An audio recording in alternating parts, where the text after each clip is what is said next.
I won't talk about myself for too long in this video, as I appreciate it's not particularly interesting and probably not the reason why boxing fans occasionally decide to tune into my channel. But to give a little bit of background, I have worked in high value sales from 2011 through to early 2015.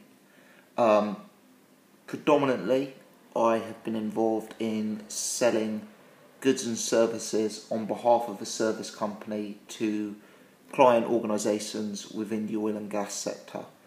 Now, when I talk about high value sales, some of the deals that I've been involved with have been, the average ones would be, say, £20,000-30,000, that sort of level of finance. There have been a few over the course of the years I've been working in that industry where I've been involved in six-figure deals, and I've been the individual selling a package of work or services that is worth, in excess of 100 grand. With regard to clients within the oil industry, a lot of these guys operate assets, they operate rigs, oil rigs, and the amount of money they will lose by not having that rig operational is astronomical. They will lose often £5 million a day if that rig is not working at full efficiency.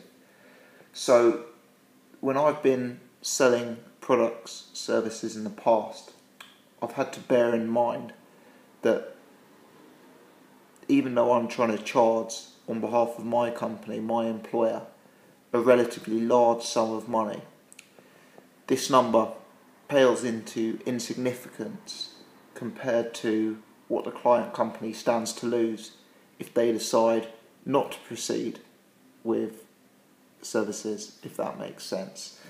In essence, it's been a difficult negotiation, whereas the powerful oil and gas companies have wanted to pay as little amount of money as possible to the smaller service company. But at the same time, the smaller service company is aware that their value is relatively substantial, as the larger client stands to lose a lot of money if they don't proceed with the services. It's a long-winded way of saying that it's a delicate negotiation. You want to achieve the best price for the group that you're representing, and you want to do that using various triggers and motivators that are going to get the opponent to bite, if you like. Now, I'm a long way from an expert negotiator, but as I say, spent 4 years of pretty much doing that day in, day out. And when I'm talking about those vast sums of money, I should make very, very clear that those sums of money were not for me personally, they were for the companies I was working for, sadly. But I've been involved in a lot of negotiations that are at least relevant sums of money. I'm not talking the millions, the tens of millions that are associated perhaps with Namir Khan and Brook fight, or that are associated with a Scott Quigg and Frampton fight, but I'm nevertheless talking about really reasonable sized six-figure business-to-business transactions. And one thing that I'm aware of in negotiations is people behave particularly sensitively. For example, I've been selling a product, let's call it an engineering product, to an oil rig. And I know, unless they get this specific engineering product, that rig will not be operational. And that will cost them something like £50,000 an hour not to have that rig operational. Now, when I've been trying to secure the best price for my product, I think you've kind of got to hint at that. You've got to suggest that you are the one with some power in this negotiation. But I think what you've got to be careful is not to humiliate, not to try and bully your opponent, not to try and really inflict and enforce your will on that opponent. Because essentially, in negotiations, people are sensitive. People get annoyed when you make comments about their business, their finances, potentially their success. Now, what I'm getting at there is, if I was somebody negotiating with that rig, I wouldn't lay down the law to my client and say, you must buy this off me or you're going to lose £50,000 an hour. I'd try and be more subtle. I'd try and get the job done in a more affable manner. I'd try and get the job done in a manner that makes somebody want to do business with me. And that's very, very different to what Eddie Hearn did today on Sky News with Frampton and Scott Quigg. Hypothetically, it would have been possible for me to make a huge song and dance within various contacts I had in the oil industry that Company X were without Product X and Company X were, suffering as a result of that.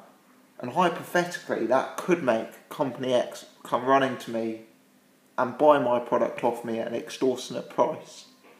But in my limited experience, and it is limited experience, I've got 4 years in that field, that's not the way to conduct business at a high level. That may be the way to conduct business if you're trying to sell a used car, if you're an estate agent. But if you're dealing with serious high-level business people, and if you're dealing in substantial sums of money, that's not the way to conduct business.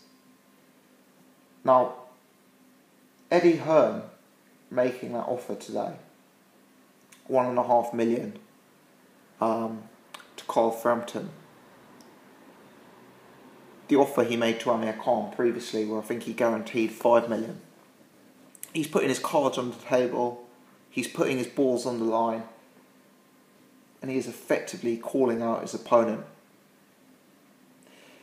In one way, it is a useful technique, because by being so clear about his intentions, he is absolutely absolving himself and his fighter from any blame that they are ducking opponents. Let's put it this way, there's nobody on the forums at present saying that Brook is ducking Amir Khan. There's nobody saying that Scott Quigg is ducking Frampton. What I'm getting at is, he's done a good job of protecting his fighter's reputation, public image, by calling out his opponents in this fashion. But what he has not done, in my opinion, is make his opponents want to do business with him. Let's look at Frampton's team. Let's bear in mind that they're fighting at present on a different broadcaster, and they may have the might of ITV behind them. Let's bear in mind that they also they parted ways with Eddie Hearn and Sky. Let's bear in mind that Frampton is managed, promoted by none other than Barry McGuigan. These are not people who are going to be bullied.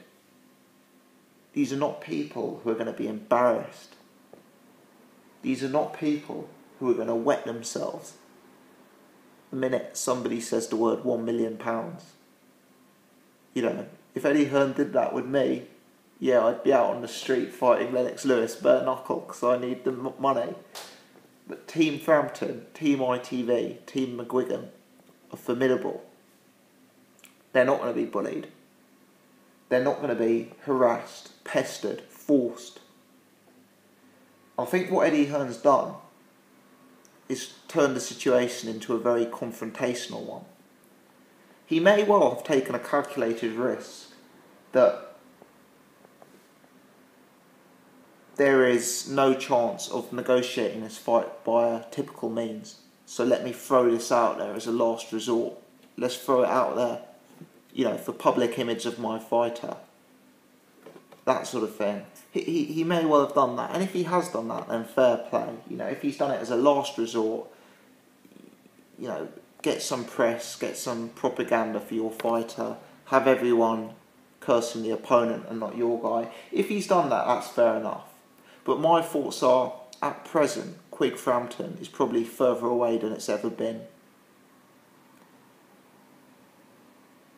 I don't know Barry McGuigan personally. I've never met him. But from what I understand and from what I've seen, he's not the kind of individual who's going to react well to being called out like this on such a public footing. He's not the kind of individual who's going to buckle because Eddie Hearn's mentioned his name in a negative fashion in front of the TV cameras. He's not the kind of individual who's going to change his opinion due to a bit of public pressure. In fact, I think it's the other way. I think Amir Khan, I think Barry McGuigan are going to be less likely to deal with Sky, less likely to deal with Eddie Hearn.